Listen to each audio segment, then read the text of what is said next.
So the Selection Commission is welcoming you at the second stage of the selection process for the HQCJ. At the interview stage, the interview is conducted by the Selection Commission in its full composition. Let me introduce the members: Steven Markman, Ivan Mishchenko, Yevhen Mezentsev, Serhiy Verlanov, Ted Zachachny, and Robert Brugheisen.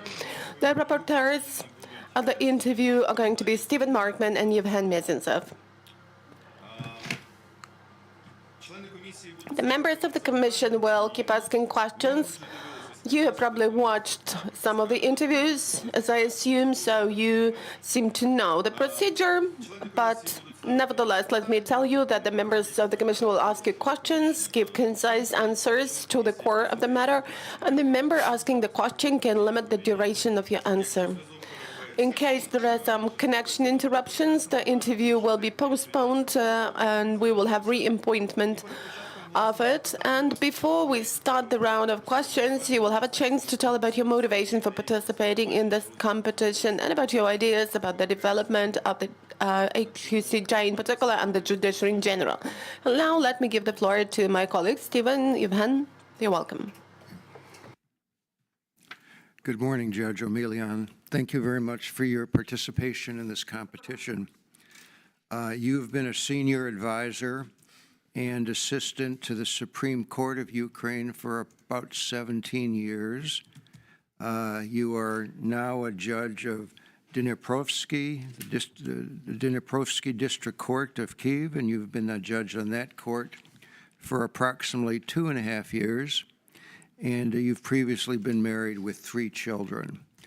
I'd like to give you a chance, if you'd like to, as my colleague has just indicated, the chairman, to expand upon this information, to introduce yourself to the Commission, to introduce yourself to Ukraine, and to explain anything further about your motivation, if you'd like to do that for several minutes, and then we'll begin questioning.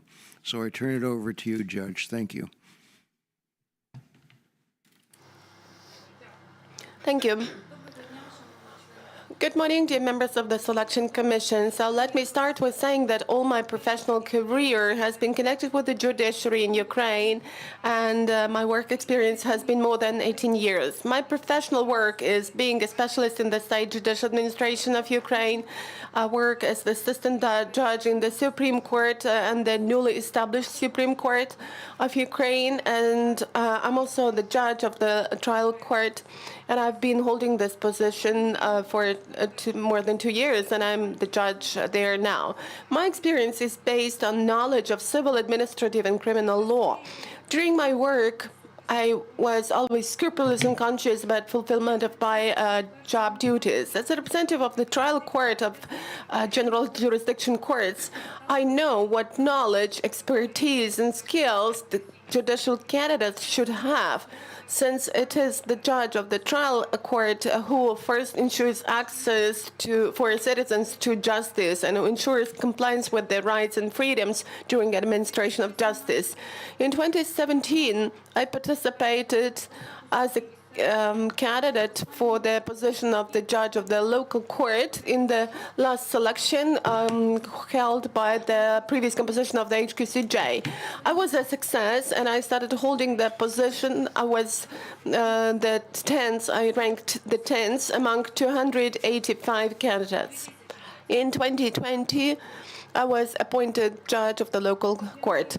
That's why I have a clearly developed vision of my own as to the improvements of the selection procedure for judges and how to do this within reasonable terms. As far as my motivation is concerned, first of all, it goes about professional motives. For many years, I've been working in the judiciary, and from year to year, I hear more and more criticism in relation to judges and courts. And let me tell you that I, as a person who is a small element of this judiciary, feel a pain about hearing this criticism, and I'm really concerned about this. While working in the trial court, I have come to know the high load of every judge of local courts, and I know in what conditions judges of trial courts have to work. all the more that now we have the martial law. That's why the problems related to the load result from vacancies in courts. And the solution to the problem is, of course, to fill the vacancies with adequate judges for courts to be able to fully function the way it should be in their civilized state. That's why I've decided to participate in the selection procedure to keep on with the reforms launched by the previous composition of the HQCJ. And I want to solve a number of problems, in particular the staff problem, together with the like-minded people. And our goal should be development of the Ukrainian judiciary and revival of trust in judges. Besides that, I was urged by personal motives to participate in the selection, which is professional development, self-improvement, and self-fulfillment motives. I'm a person of middle age. I've got enough of professional and life experience, and I'm ready to share my experience as well as to exchange experience with other colleagues for the sake of solving these staff problems in the judiciary. With my work, I would like to be of use for the Ukrainian people, and I would like to show all Ukrainians that every single Ukrainian can actually join in the reform and make our state better. Thank you. Okay, thank you very much. You'll have an opportunity to address a lot of things during the questioning, so let us try to move to that as soon as we can here. Judge, you've said that you're pained by the criticisms of the judiciary. Are you pained by the criticisms, or are you pained by what the judiciary is doing to elicit those criticisms?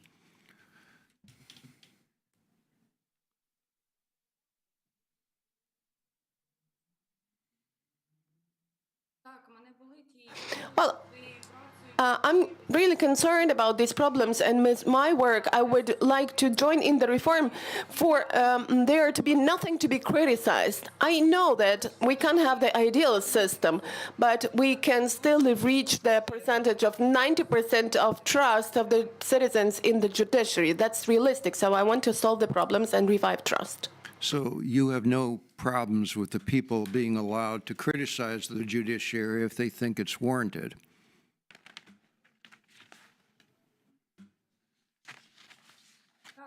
Yes, sure. We just have to work at this. Everyone has to work at overcoming the reasons for criticism. We have to work at the trust in the judiciary. Well, you indicated in your introduction that you think one of the main problems that gives rise to these criticisms are the vacancies in the judiciary, and certainly there are a large number of vacancies. But my understanding is that even at times in Ukraine's recent history in which there are fewer vacancies, many of these same criticisms were also leveled at the courts. Why would this have been the case if the vacancies are the principal problem?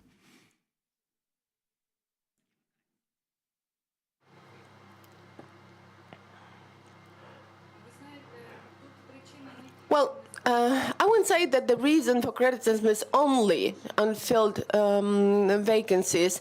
That is about the general treatment of courts by citizens, because the criticism has been developed over years. It was not just something that happened within a day. And trust in the judiciary results not just from unfilled vacancies. This is just one of the causes. And I would say that in order to improve this trust of the public in the judiciary, we need to bring up in the society some kind of respect to law and courts. And when there is this respect in the society, there will be less criticism, much less criticism heard about the judiciary. And what specifically are you going to do, Judge, if you're placed on the High Qualifications Commission to elevate the judiciary in Ukraine so that perhaps there'll be fewer criticisms in the future and a higher regard for the judiciary than we've seen in recent years? Well, I intend just to work persistently and to join in the selection of judicial candidates as well as in the qualification assessment of incumbent judges in order to fill the judiciary with highly competent judges who are people of integrity. That's what I'm going to do as a member of the HQCJ in case I'm appointed. This is the major task I will have as a member of the HQCJ. But how do you do that? It's not so easy. You say in your motivation that you want to simplify the procedures of the competition significantly. We'd like to simplify our procedures too, but there's many questions that we have to ask about candidates and many avenues of inquiry that we have to pursue. How do you simplify procedures and yet ensure that you're asking all the right things about candidates?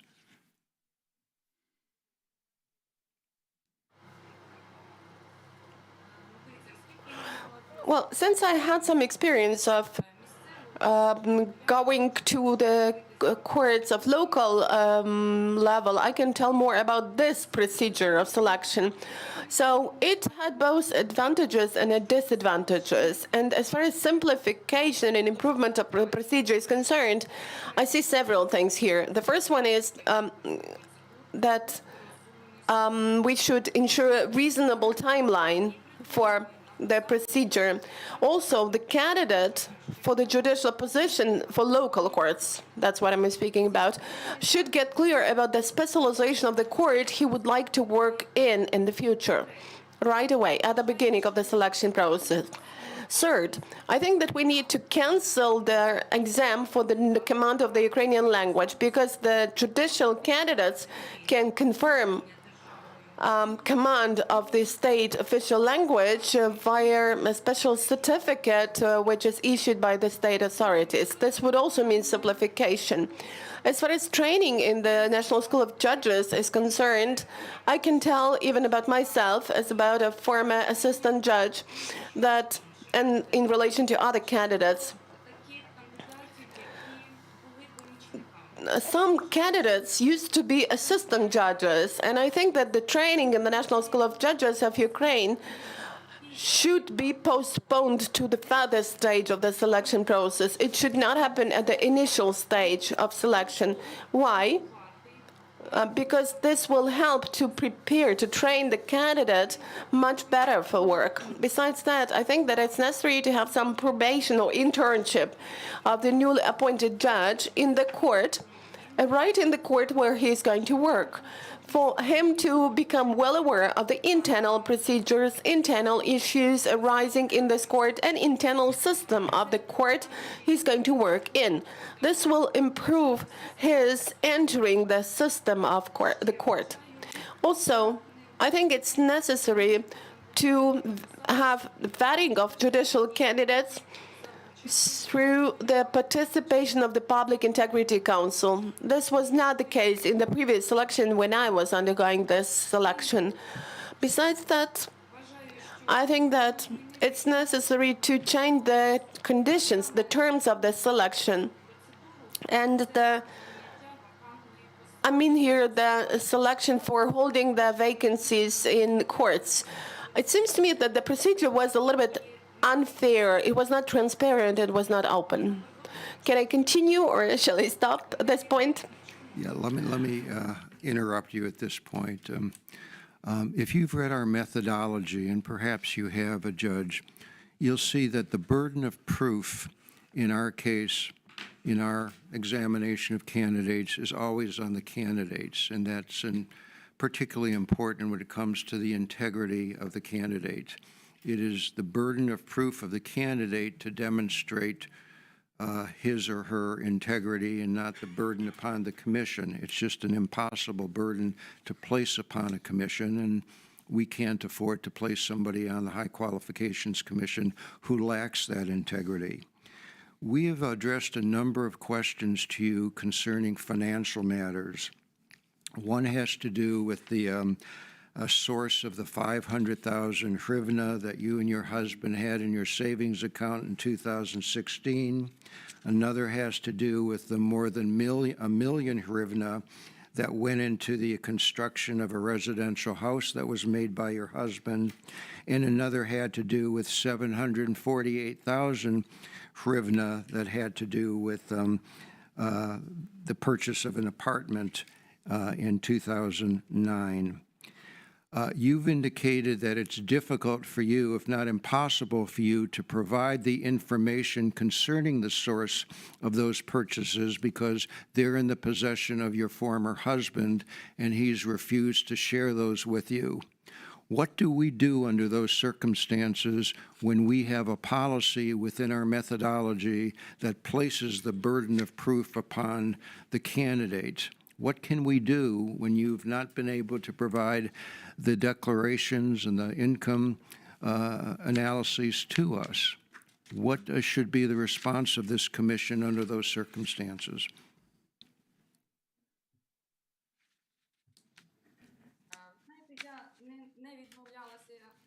Well, I actually did not refuse to provide the information. I provided the information to the Commission about myself because I had the confirming documents.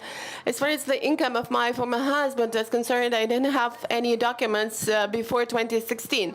But thanks to the Selection Commission, I got acquainted with the materials of the dossier that were collected in relation to me and my family members. And now I'm ready to provide the information since I've analyzed our family income for many, many years. So there will be no problem about that. Back then, I told you that I didn't have the data about my husband's income. And to collect the information about your former husband, well, that's not something reasonable. I'm a lawyer and I know that this would be a violation of the law. But now I can explain everything because I've analyzed the information the Selection Commission has got about the income, and I can explain how this property was bought and incomplete construction facilities. So, shall I provide the answers? Yeah, I don't think we said that you refused to provide the information to us. I think what I said was that we didn't have the information because it was in the possession of your husband, and he wasn't prepared to share that with you or with us. You say you have that information now, is that correct? Yes, yes. I got acquainted with my dossier that you have collected, that you have developed, and I saw the information about the taxes, or about the income of mine and my husband and my senior daughter from the state tax administration, and I analyzed this data and I can provide you the answers to all the questions you're interested in. Well, I would urge you to do so, and I would urge you to do so soon because the competition's in progress and we need that kind of information. As I say, the burden is on the candidate to provide it. So if you do have it available right now, it would be helpful to share it. Let me ask you another question, please, if I can, concerning one of your references. You were referenced by former Judge Kravchenko of the Constitutional Court of Ukraine. In October 2021, the National Agency for Corruption Prevention identified indication of a criminal offense on his part. He had not declared a land plot in Crimea worth more than 4 million hryvnia. He's also participated in 2 very high-profile cases that undermine significant enactments of Ukraine that were addressed toward anti-corruption activities, one having to do with prohibitions upon illegal enrichment that were urged upon us by European authorities, and the other declaring a criminal liability for the lying in declarations. Given that this is a commission that is dedicated to finding people who are of the highest integrity and have avoided corruption, how much weight should we give the letter of recommendation that we've received on your behalf from this individual? How much weight should it be given? Let me explain. You are talking about a person with whom I worked for many years in the Supreme Court of Ukraine when I was assistant judge. Since 2004, I worked in the civil panel, and my judge was Mrs. Lashchenko, but since there were a few judges, we still communicated with each other. And this person knew me personally, and I knew him personally. I mean, Mr. Krivanko. Then since 2013 up to 2017, I worked under his supervision in the court chamber on administrative cases in the Supreme Court of Ukraine. As a supervisor, as the boss, he knew and he knows about my professional characteristics and my moral and ethical qualities. Since I'm applying for the position related to this work, so I took references from the people who could really characterize me as a specialist, as an expert from my profession, from the professional point of view. The information which is indicated in the certificate coming from civil society organizations, well, I would like to comment on it. As far as decisions of the Constitutional Court are concerned, yes, I knew about them, but according to the Constitution of Ukraine, they are binding in the whole territory of Ukraine. This person passed those decisions not alone. That was the decision of the joint panel. And I think that assessing or evaluating decisions of the Constitutional Court would not be ethical from my point of view, since I'm working in court and I'm a judge. As far as the data about some other actions concerned, I was not aware of them. I'm not the person who tries to find some additional information, collect some information about the people you work with. I don't have time for this, and it's not just because of lack of time. I'm not interested in collecting information about the people who are working with me. And as far as the references are concerned, I just addressed him because this is the person who really knows me from the professional point of view and from the moral and ethical point of view. Let me ask you one final question, Judge, if I might, please. You say in your motivation that it is unacceptable to express any form of contempt for colleagues or the judicial system as it undermines the authority of justice in Ukraine. My question's a simple one. What if that system or your colleagues deserve criticism or contempt?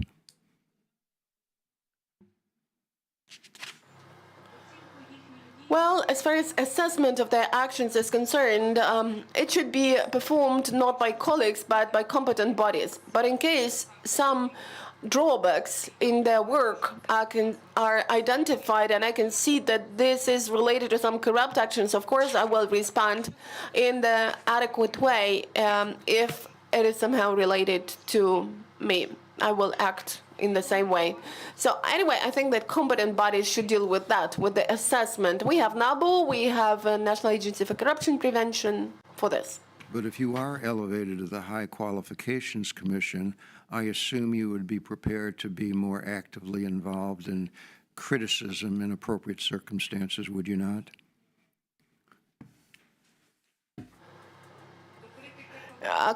To the criticism of my colleagues, you mean? If I could clarify. And the system, and the judicial system that we're trying to reform in Ukraine.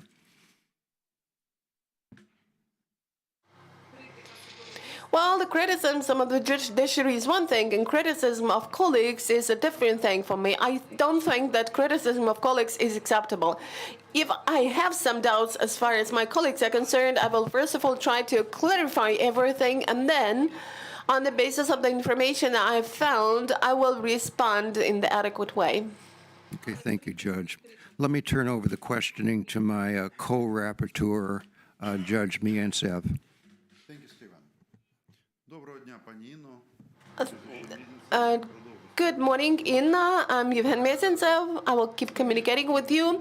So we studied your motivation letter with pleasure. We considered that this is quite a good motivation letter. And you get to the core of a lot of issues. and your vision of the future development is also interesting. And your ideas about simplification of the selection procedure, in spite of the fact that you expressed it back in August, has finally been brought into life in the ideas supported by the political circles, because you know that now we do have the task force in the parliament that will work with this fast track or a simplified procedure in terms of simplification of the timeline and of the procedure. So you will be able to join this process, and you can already do this now because judges are involved in that. NABU, NACP bodies are involved in that. Everyone who is interested in improvement of the selection. So welcome, you have a chance to do this. In your motivation letter, you also indicate that you think it necessary and useful to use in the work of the HQCJ international experts. In what format would it be expedient to involve foreign experts, and how should it be ensured as far as the HQCJ is concerned, and what should be the status of these foreign experts? Well, it would be useful either to create, or probably we already have the commission. This is the Council of International Experts that was involved in the selection for the High Anti-Corruption Court. So we already used to have such an organization involving international experts. In case this body does not agree to continue in being involved in other procedures of the HQCJ, it would be expedient probably to create an advisory body that would provide recommendations concerning improvement of the activities of the HQCJ, improvements in the procedures, and that could also be at the same time a kind of a supervisory body to supervise and to take control over the procedures conducted by the HQCJ. Clear? So you think that the functional duties of the Public Integrity Council are not enough to respond to the procedure, or would international bodies have to perform some other functions than the PIC? I think that the role of the PIC is not sufficient in the conditions of the reform launched. I think that it would be expedient to also engage international experts. Okay. Inna, concerning the questions raised by Stephen, I'd like to continue with this because the selection has been going on for quite a period of time, and it would really be useful for us to know about your level of income in 2016, 2017, about the sources of the acquisition of some investment facilities. So let's hope that by the end of our procedure of the interviews, you will provide the documents to our secretariat. But we would like this process to be more transparent. So I'll give you about 5-7 minutes for you to explain the sources of income for the investment into real estate in 2016 and 2017 with the respective amounts of money. Well, as far as their facility, that construction of which was not completed in 2016. So this construction facility was acquired through savings from the salary. This facility is a one-room apartment with an area of 36.6 square meters. At the moment of investment, the cost was $21,700. Official income of my family since 2009 up till 2015 made $80,089. The cost of property ownership of this apartment was $21,700. So even the income of our family over that period, since 2009 up till 2015, was enough to fully cover the cost of this apartment. Okay, what about 2017? What about the next investment of yours? In my declaration for 2016, me and my husband actually declared cash. We just split this amount into two by half because that was my first declaration. So that was 500,000 hryvnias for each of us. But further on, that was still our joint budget. And my husband was responsible for our joint budget because he is an economist, a financier. He used to work for many years as a chief accountant and the director of commercial entities. And let me tell you that the savings of 1 million hryvnias were the source for the acquisition of the facility, construction of which was not completed in 2017. And the cost, the value of this facility was, let me have a look, 581,000 hryvnias at that point of time. So this means that the money declared as savings was also enough to cover the costs of this acquisition. Okay, clear. And have you already registered ownership of these facilities? Have they been put into operation? No, the point is that Bank Arkada collapsed and the construction has not been put into operation because it has not been completed. So it was a wrong investment. Yes. Okay, let's not focus any longer on the financial issues. Let's communicate on the development of judicial competences and professional growth. Do you think that regular advanced training for judges and new skills acquisition within the training in the National School of Judges should be an obligatory component, an obligatory precondition for being in the position of further professional growth and career growth? Is it a binding component or not? Well, our legislation actually says that this is a binding component, yes, but I'm interested in your opinion. Well, I think that, everyone has some choice. For me personally, such trainings are really useful. I mean, the trainings conducted by the National School of Judges. And besides that, I keep raising my professional levels through analysis of the legal standpoints of the Supreme Court of Ukraine, as well as I try to analyze the decisions of the European Court of Human Rights in order to grow for the justice I administer to be of high quality. I understand this, but this is related to your competences within the specialization that you have in your court, because you do have specialization, right? Yes, sure. Criminal law.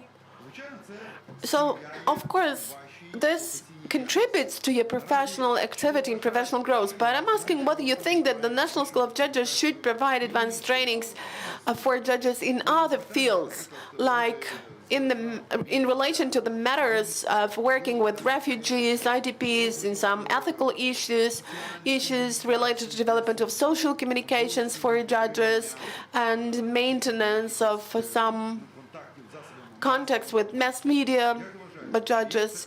Do you think this is an obligatory component for judges that ensures their professional growth?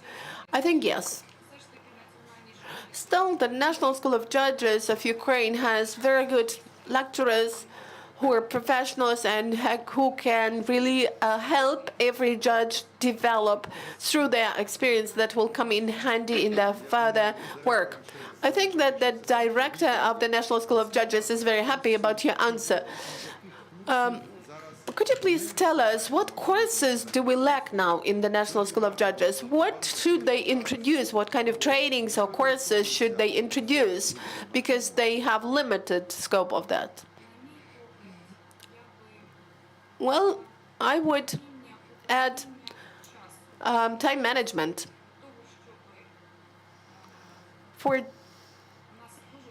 us to be able to manage our time, because we have a lot of criticism of judges, and these criticisms say that the adjudication of cases is often delayed. So I think that time management would be helpful, and this sort of training would be very helpful. All right, and concerning your court, the Dniprovsky District Court of Kyiv, What about the teamwork? Is the staff, do staff members have friendly relations, or everybody works alone in an isolated way without sharing experience and ideas? No, we have very good friendly relationship, and we quite often have meetings with colleagues to discuss problems, to discuss different cases of application of law in practice. So we have good friendly relationship. All right, so then comes the next question stemming from the first one. What is your assessment of the level of tolerance to corruption in your staff, in your court? Do staff members tolerate corruption, or do they not tolerate it at all? I've got zero tolerance, yes, but I'm asking not about you, but about the staff of the court. Well, I cannot tell about all staff members, but what I see, judging by from what I see, we have zero tolerance to corruption. But that's from what I see. Okay, so it's still necessary to support friendly relationship in the staff. Okay. You have mentioned that one of the important aspects of respect for court is bringing up the society in the spirit of respecting courts. Do you think it is really possible to bring people up and teach them to respect courts, or should it be the reverse process, that courts should kind of evoke respect among the people for whose sake it is working? Well, I would say that this should be a bilateral process, bilateral exchange, because without this bilateral nature, there will be no trust.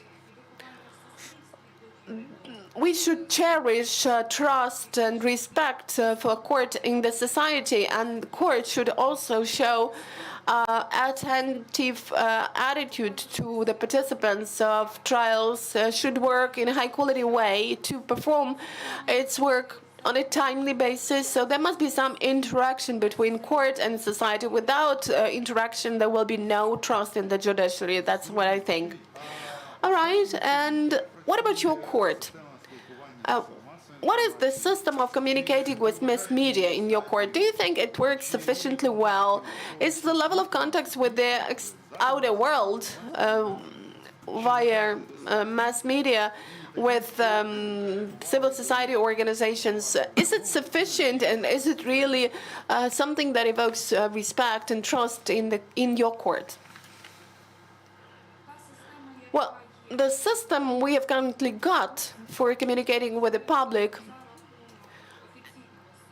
is based on the official website of Dniprovsky District Court, where we highlight information about cases.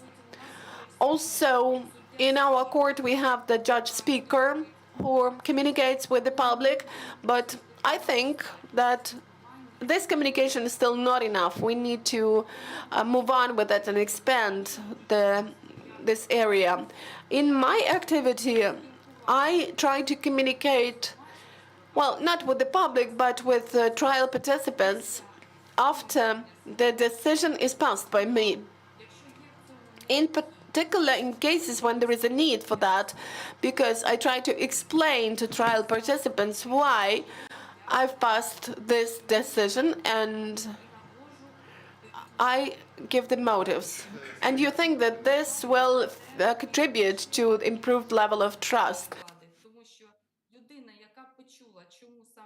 Because if the person hears why this or that decision has been passed, will be clear about the reasons, and even if a person disagrees, when he comes to understand, the level of trust is higher. And from my own experience, I can tell you that there are not many people who disagree with my decision, and normally they treat these decisions with understanding, and that happens because of my explanations.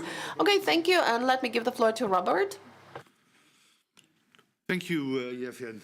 Good morning. You're welcome. I just wrote down that you said, let me see what it, that you find criticism to colleagues, to give criticism to colleagues not to be acceptable. And of course, Yevgen had a question about that.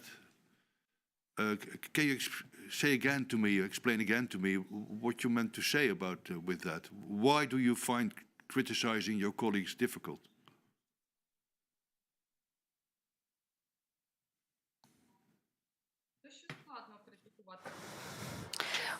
It's not difficult to criticize colleagues. It's unacceptable because it undermines the authority of the judiciary. If I'm going to criticize my colleagues, then I will not be following the moral and ethical standards required of a judge. Okay. But criticizing in a closed session would be acceptable for you?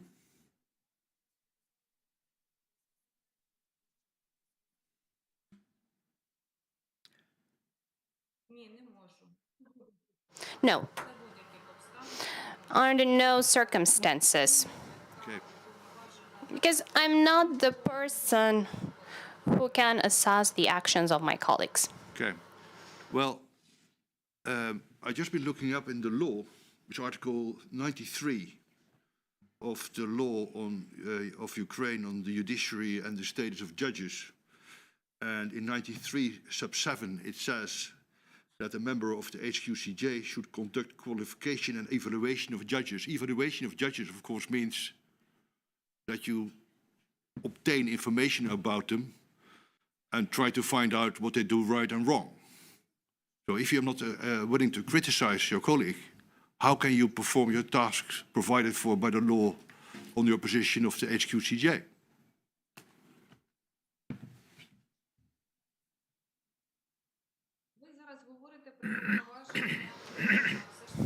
You are now talking about the responsibilities of a member of HQCJ, and they are supposed to analyze the information available about a judge. And I was talking about me being a judge, occupying the role that I'm currently occupying. And I'm saying that in this position, I have no right to criticize my colleagues. But as a member of HQCJ, I will have the respective mandate, and I will be obliged to assess colleagues that are judges, potentially. Yes. Or my former colleagues, let's say. And judging colleagues means also criticizing, isn't it?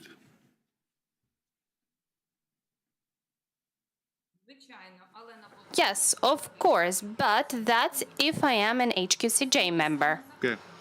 Because that is enshrined in the law, that's foreseen by the law. Okay, what also is foreseen by the law is Article 93, sub 10, number 2, is that a member of the HQCJ may request any judge for information on any applicant for a position within the judiciary. Of course, you know that the HQCJ will also evaluate judges, as we just discussed.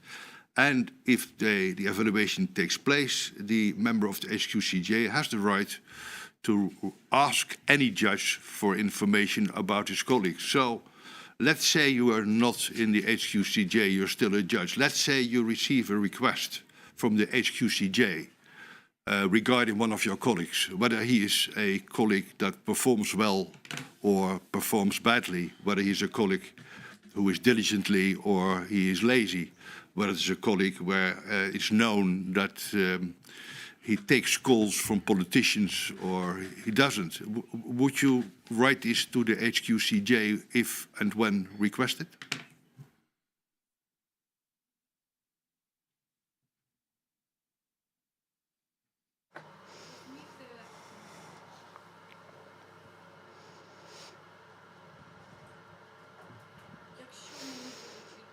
So if I'm aware of any facts, then I will be informing about them. But if I don't know anything about that, because the activities of other judges, that's not something that I'm privy to, because I'm more focused on my own activities.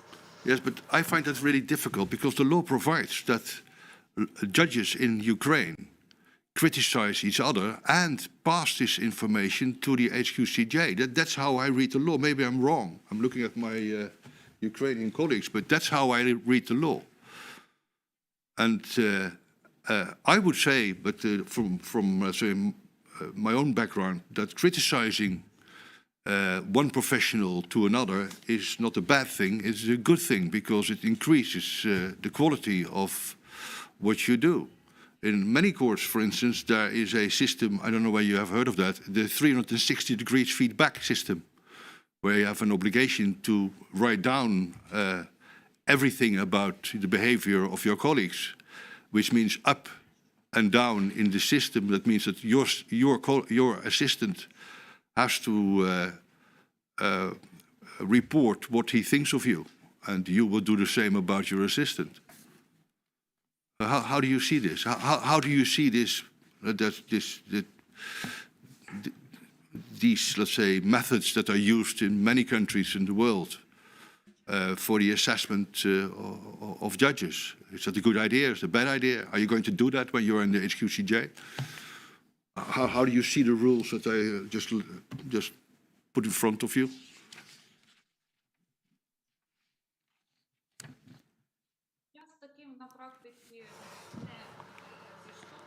I've never had this kind of experience, the experience of feedback, but with regards to other countries, maybe it's acceptable there because they have it foreseen by law. But as far as my own activities are concerned, I've never had this kind of sharing of feedback. And with regards to my future activities, if the law prescribes this kind of requirement that judges need to share information, then yes, as a diligent judge, I will be following the law. But that would mean, if I may interrupt you, that you would provide information if requested to the HQCJ, but you would not have discussed it before with the colleague about whom you are providing information. Is that how it would be?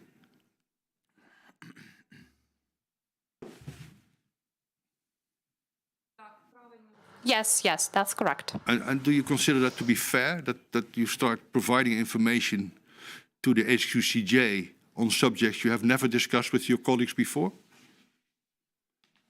I would be really upset if I would be your colleague.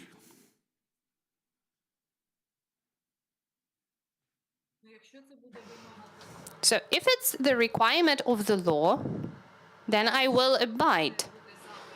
And if I receive this request from HQCJ, then I will provide any information available to me, but no more than that.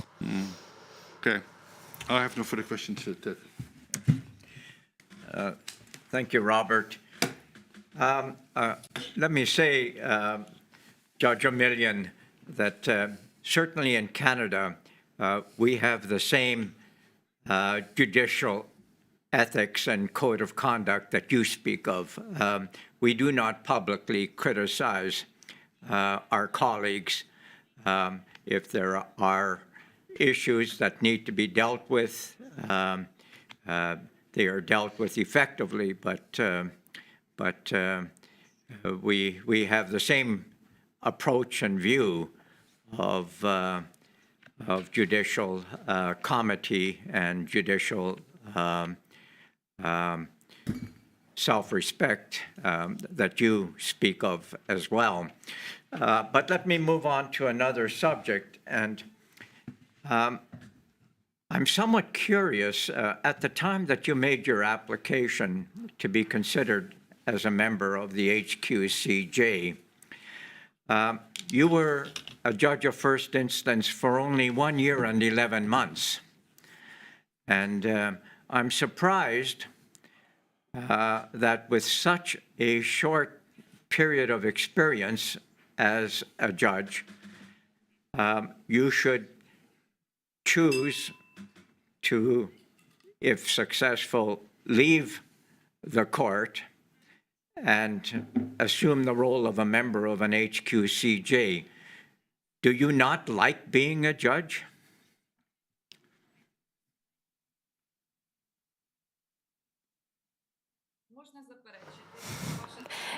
Can I object to what you're saying? I really like being a judge.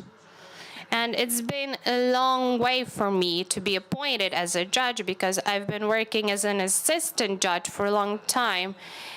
And I really like the position that I'm holding. It's really important and responsible because the parties form their opinion about courts once they go to trial courts. And that's why I understand the level of responsibility that I'm having while working as a trial court judge. But at the same time, it should be said that I'm a person who is already middle-aged. I believe that I have enough professional and life experience, and I want to grow further in my career. I'm eager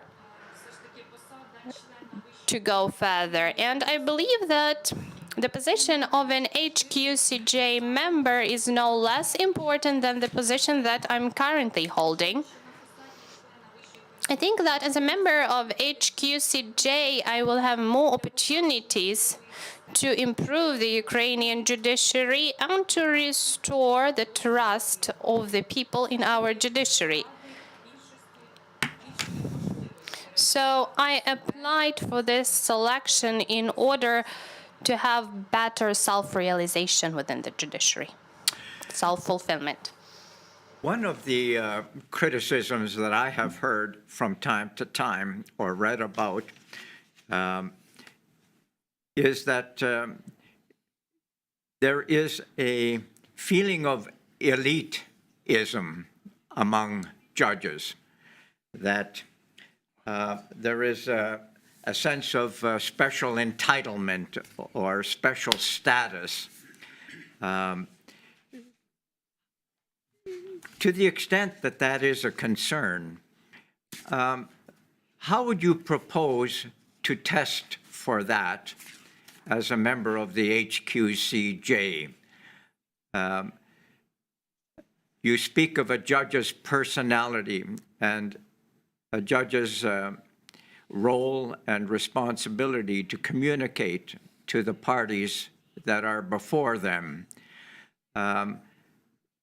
If there is this sense of elitism or this sense of entitlement that some litigants experience, how would you test for that to attempt to identify those people who might be a risk in that area?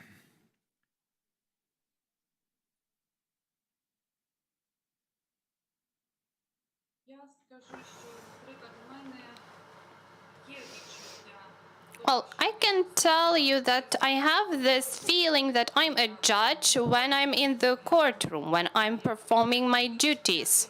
But I don't have this feeling of elitism. This is not something that I'm prone to. I don't feel that I'm a person from a different dimension, let's say. I'm the same as other citizens of Ukraine, but when I'm performing my professional duties, I feel the trust from the people of Ukraine that gave me this opportunity to administer justice. As far as candidates are concerned,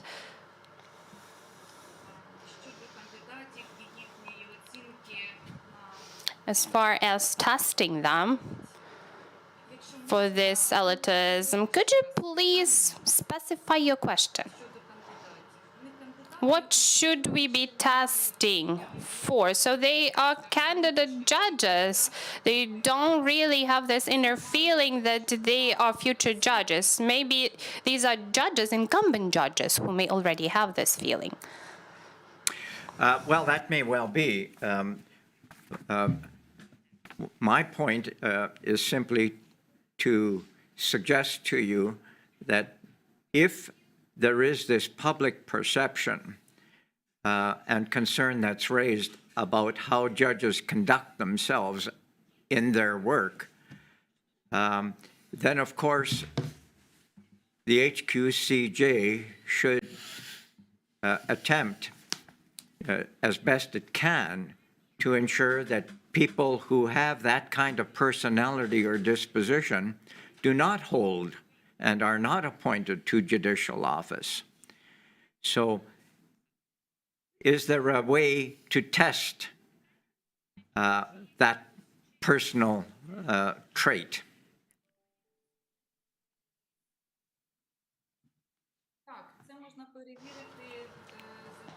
Yes, we can test it by assessing the moral and ethical qualities of a candidate.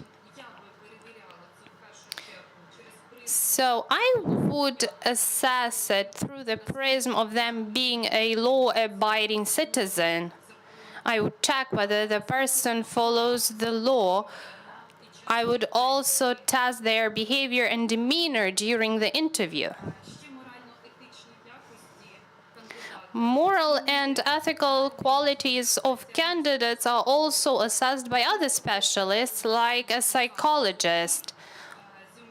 While participating in the selection to be appointed as a judge, I underwent an interview with a psychologist who assessed my moral qualities and provided their conclusion to HQCJ. So I believe that a psychologist, as a specialist, should provide their opinion with regards to a candidate, including those potential issues that you have just voiced. Let me ask you a general question, if I may.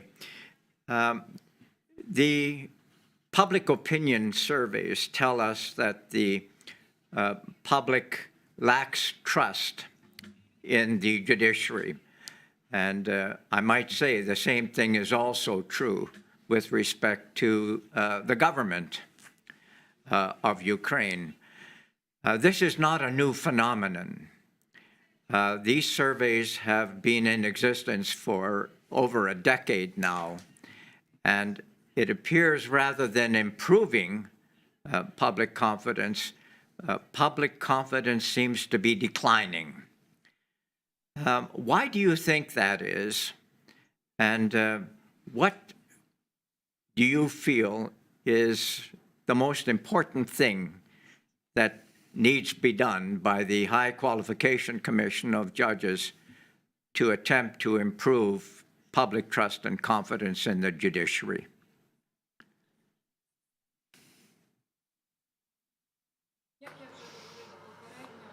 As I've previously mentioned, it's very important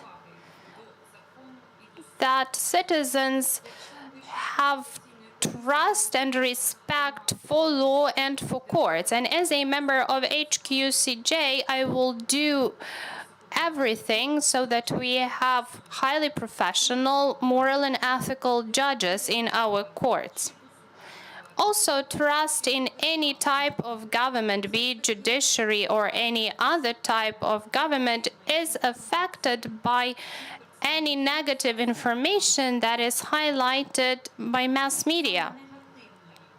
And I mean negative information here, not some constructive criticism. This is something that undermines trust not just in the judiciary, but also in the state in general. And since I have this platform here today, if I may, I would like to address the members of civil society organizations and mass media and ask them to be delicate when they are covering the activities of the judiciary and the government, and if they are covering any type of facts, they should be verified and confirmed by proof, because with their non-constructive criticism, they give birth to lack of trust in everyone. And if we continue moving forward with this kind of non-constructive criticism, we will lack trust in any type of government, in any types of bodies. This is something that civil society organizations and mass media should realize. I think that they need to understand the role that they are playing in this society, because the information that they are presenting forms this general level of trust, both in the judiciary and in the government in general. In addition, trust in the judiciary is affected by the quality of legislation. Any reform should be reinforced by quality legislation. Without quality laws, we will not have a quality reform. In addition, the level of trust is also affected by the quality of court judgments and their enforcement, as well as quality work not just of the judiciary, but also the work of law enforcement bodies, prosecutors' offices, lawyers, and others.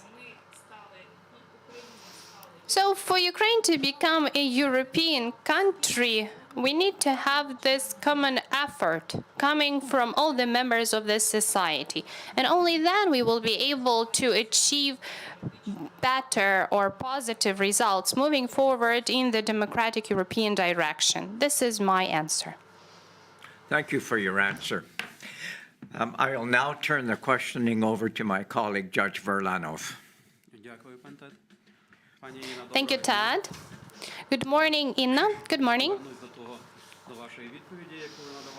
Let me come back to your answer to the question asked by Mr. Mezintsev.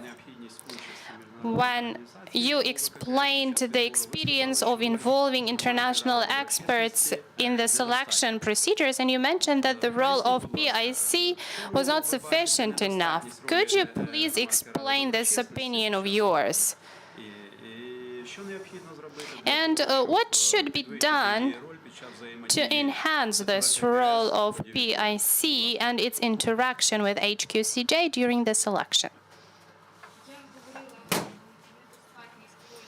So I was saying that the role of PIC is insufficient because I believe it's good if we have international experts in the work of the Qualification Commission. But if we talk about the current role of PIC as prescribed by law, in my opinion, it's sufficient enough. As far as anti-corruption program is concerned, the one put forward by NACP, I would like to say that the remarks made by HCJ, in my opinion, were quite justified. That is why I would not amend the legislation in view of the anti-corruption program, and I would keep the role of PIC the way it is now. I would keep the opinions of PIC as recommendations. Thank you. And in the context of the effective law on the judiciary and status of judges, how do you see the possibility for involving international experts in the work of HQCJ? As I've already mentioned, we could have an advisory body consisting of several international experts representing international organizations so that they could provide their recommendations to HQCJ with regards to selection procedures, to make them more transparent, to enhance their quality, so that they have this function of oversight. I think it would enhance trust in the judiciary and enhance trust in HQCJ. Thank you, Inna. And how are you going to implement these changes should you be appointed as an HQCJ member? I will not be able to implement these changes because I'm not the lawmaker. We need to amend the law first. And we need to initiate those changes first. Thank you, Inna, for your answers. I'm now passing the floor to our chair, Mr. Mishchenko.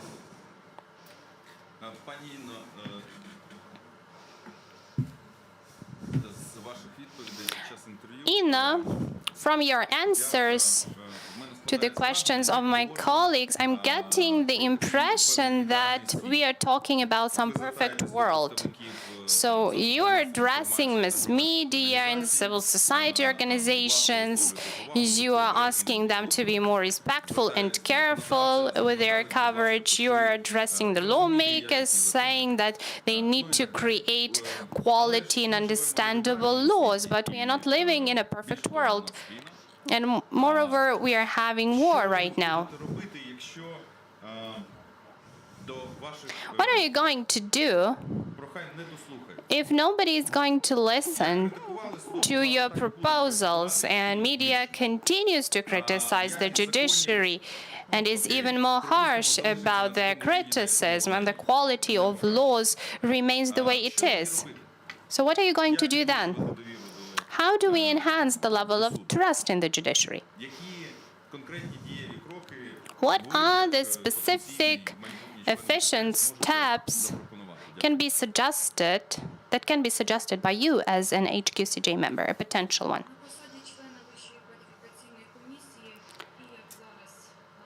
As a member of HQCJ, just as a judge of a trial court, I would do everything to enhance the level of trust in the government. And I'm doing that by being diligent about my professional duties. So as a member of HQCJ, I'm going to be diligent about my professional duties. And I will hope that the work that I do, as well as the work of my colleagues, we will have, I hope, the same goal, which will result in some positive results. The result is the enhancement of trust in the judiciary, and we will act under the existing circumstances, of course. Thank you. Thank you for your answer. Do we have any additional questions for our candidate? Yevhen? You are welcome. I only have one question, but it's quite an interesting one. Yes, of course, the future members of HQCJ are assessed according to their professional competence and integrity criteria.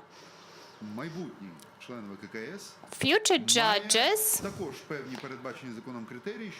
will be assessed according to some criteria by HQCJ members. That is professional ethics, integrity, and competence. And competence consists of several components, which are quite ambiguous.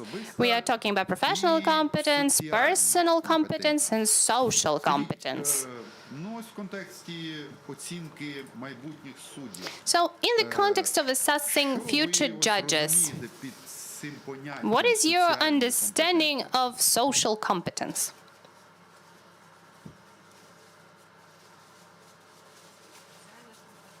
Social competence.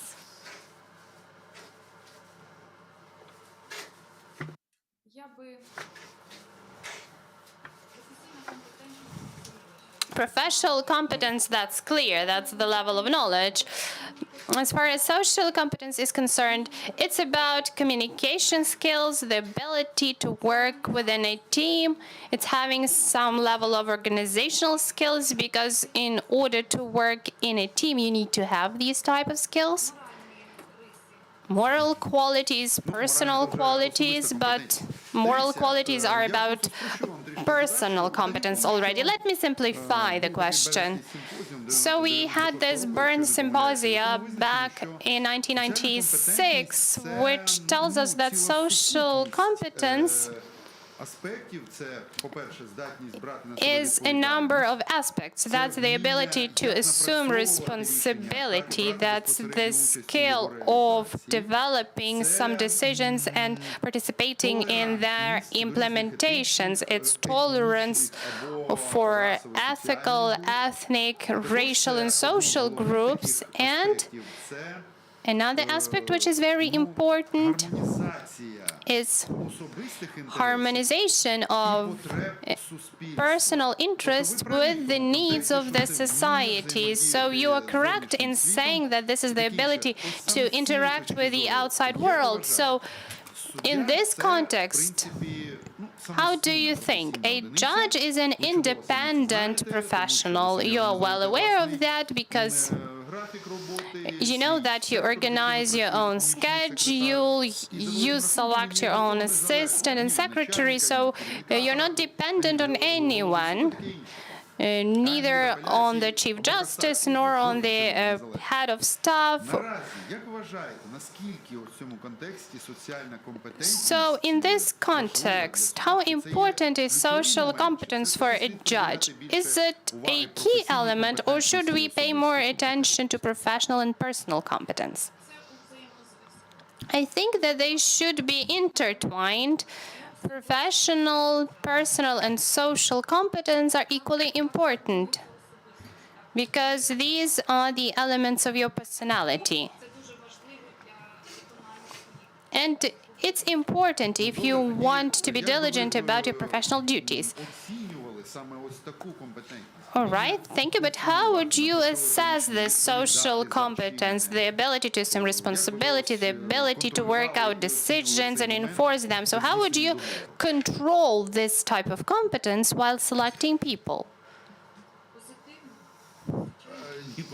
In a positive way? Yeah, that's clear. But I was asking about a methodology for assessment of this type of competence.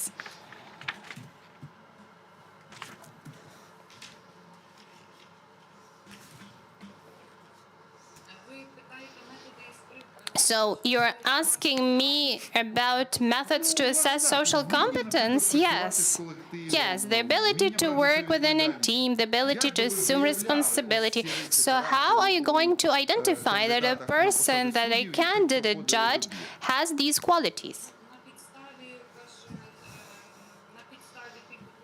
So I will rely on the documents provided by the candidate. I'm going to analyze their previous work experience.